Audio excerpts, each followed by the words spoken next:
What's up, everyone? We recently talked about a type of Nismo exhaust that came from Nissan to kind of spice up the GTR a little bit back in the 1990s. And today we're going to show you a different one. As you can see again, like the last one, it has the Nismo badging on it.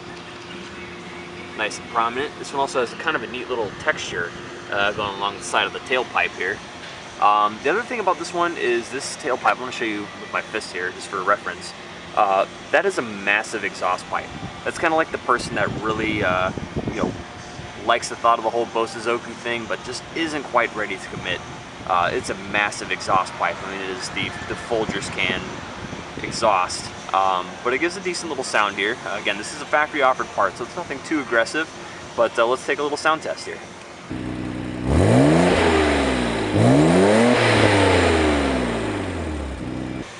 Alright guys, so that's another type of Nismo exhaust. I hope you liked that one. Thanks for watching and stay tuned for the next one. Montu Motors is thebomb.com. Would I recommend Montu Motors? Absolutely. I would definitely recommend Montu Motors. Absolutely, I'd recommend Montu. I couldn't be happier with my purchase from Montu Motors.